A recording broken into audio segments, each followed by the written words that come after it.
Hey guys, this is Himanshu Kewat और स्वागत करता हूँ आपका हमारे चैनल सक्सेस पॉइंट में। दोस्तों, हाल ही में एसएसबी यानी कि सशस्त्र सीमा बल ने वेरियस पोस्ट के ऊपर वैकेंसीज निकाली है। जैसे कि आप सभी जानते हैं, जो एसएसबी है हमारे पैरामिलिट्री डिफेंस सिस्टम के एक इम्पॉर्टेंट पार्ट है, जो हमारे सशस्त्र सीमा बल यानी बॉर्डर की सिक्योरिटी में योगदान देता है, जिसके अंतर्गत हमारे विभिन्न जवान काम करते हैं। तो देखिए फ्रेंड, जैसे कि आप सभी जानते हैं, जो एसएसबी है उसके अंतर्गत हमारी 2 पोस्ट को निकाला गया है। जैसे कि हमारी जो अभी कुछ दिनों पहले एसएसबी के थ्रू हमारे हेड कांस्टेबल की पोस्ट को निकाला गया था और कांस्टेबल ट्रेडमैन की पोस्ट को निकाला गया था, लेकिन इस बार जो है एसएसबी के अंतर्गत असिस्टेंट सब इंस्पेक्टर और सब इंस्पेक्टर की पोस्ट के ऊपर वैकेंसीज निकाली गई है। तो दोस्तों, जैसे कि आप सभी जानते हैं, जो एसएसबी के अंतर्गत जिसमें वैकेंसी निकली है एएसआई और एसआई यानी कि असिस्टेंट सब इंस्पेक्टर और सब इंस्पेक्टर की, उसके रिगार्डिंग कितनी एज रखी गई है, क्या एज लिमिट मांगी गई है, क्या education qualification. Friends, initial education qualification के बारे में देखिए फ्रेंड, ये एएसआई की पोस्ट है।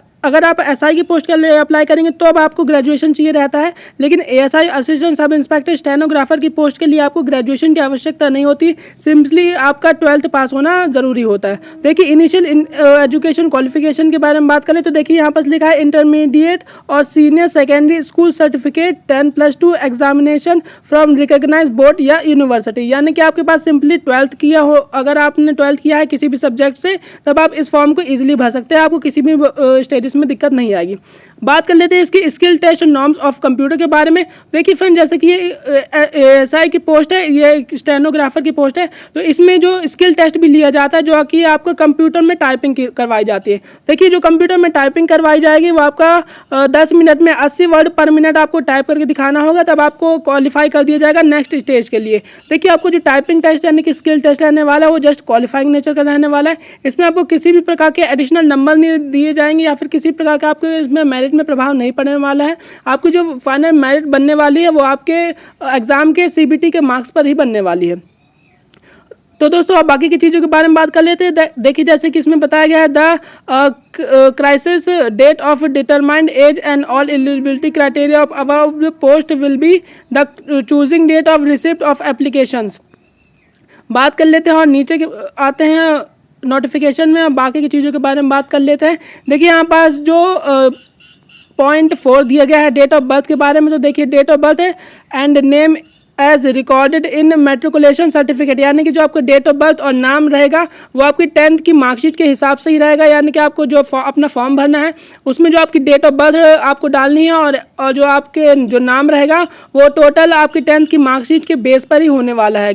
आप जो सेम डेट ऑफ बर्थ और सेम नाम को 10th की मार्कशीट में लिखा है वही आप फॉर्म में भरिएगा, ताकि आपको इन फ्यूचर किसी प्रकार की दिक्कत ना आए।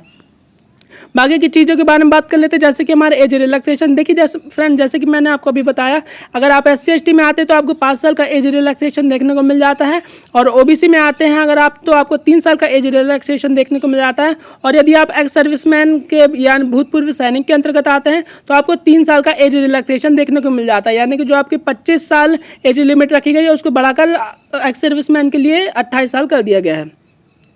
बाकी की चीज़ों के बारे में बात कर लेते हैं और नोटिफिकेशन में नीचे जाते हैं और देख लेते हैं कि नोटिफिकेशन में क्या क्या चीज़ और बताई गई है हमारे, और बाकी की चीज़ों के बारे में बात कर लेते हैं। जैसे कि हमारा फीस ऑफ पेमेंट मोड, यानी कि देखिए सबसे पहले बात कर लेते हैं इसके फीस पेमेंट के बारे में। तो देखिए फ्रेंड, जैसे कि यहाँ पर लिखा है general EWS OBC candidate will required to pay examination for amount 100 rupees, यानी कि आप जनरल SC/ST OBC अगर आपको किसी भी कैटेगरी से आते हैं तो अब आपको 100 रुपीज़ फॉर्म फीस चार्ज की जाएगी, और यह फॉर्म फीस को भरने के लिए आपको debit card, credit card, UPI सभी प्रकार के इंटरफेस देखने को मिल जाएंगे, जो आपके पेमेंट के मोड को और भी ज़्यादा आसान बनाते हैं।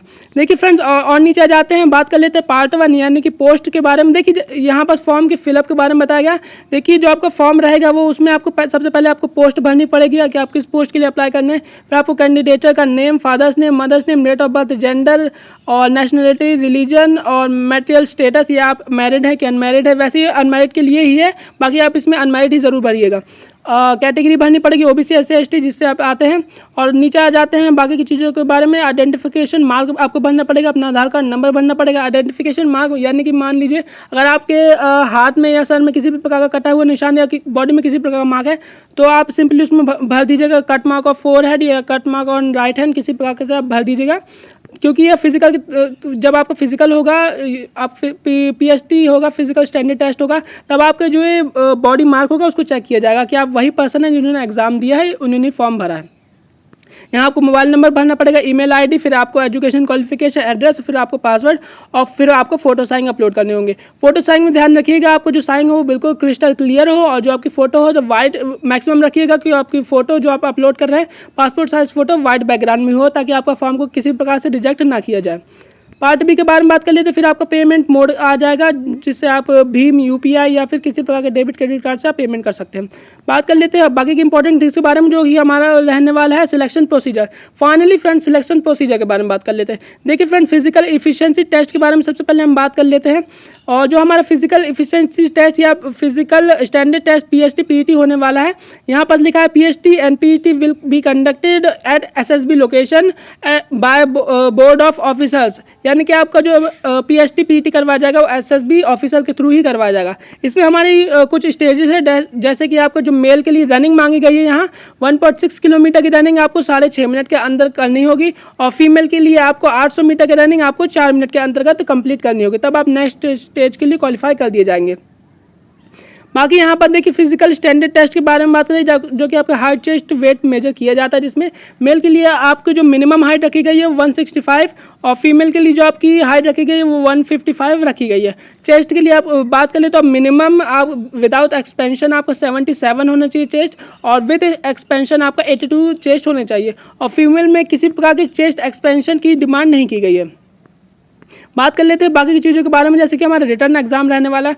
तो देखिए यहाँ पर बताया गया candidate declared qualifying in physical efficiency test, यानी कि जो PST PET को एग्ज़ाम को क्वालिफाई कर जाते हैं तो उनको फिर रिटर्न टेस्ट के लिए बुलाया जाएगा, जो कि हमारा नेक्स्ट स्टेज होने वाली है। और जैसे अगर आप रिटर्न भी क्वालिफाई करवाए जाएंगे तो उसके बाद आपको स्किल टेस्ट के लिए बुलाया जाएगा। देखिए रिटर्न टेस्ट के बारे में बात कर लेते हैं कि यहाँ पास क्या क्या चीज़ बताई गई है। आपको जो पेपर रहने वाला है 2 घंटे का पेपर रहने वाला है, जिसके लिए आपको 100 मार्क्स के और 100 नंबर के क्वेश्चन आएंगे, यानी कि 1 नंबर के लिए 1 क्वेश्चन रहेगा, 100 क्वेश्चन रहेंगे 100 मार्क्स के। और जिसमें आपके सब्जेक्ट आने वाले हैं general knowledge, mathematics, reasoning, general English या फिर general Hindi. General English, general Hindi इसमें से एक ऑप्शनल रहेगा, आप दोनों में से किसी को एक को भी चूज़ कर सकते हैं। और बाकी की स्किल टेस्ट के बारे में बात करें तो जैसे कि मैंने आपको बताया, आपको 10 मिनट के अंदर 80 वर्ड पर मिनट टाइपिंग स्पीड ASI की पोस्ट के ऊपर आपको आवश्यकता पड़ेगी, तो आप अभी से प्रैक्टिस शुरू कर दीजिएगा, ताकि आपको जब आपका स्किल टेस्ट के लिए बुलाया जाए तब आपको किसी प्रकार की दिक्कत ना आए। बाकी की चीज़ों के बारे में बात करते थे, जैसे इसमें जनरल इंस्ट्रक्शन के बारे में बताया गया, ये उतना खास नहीं है।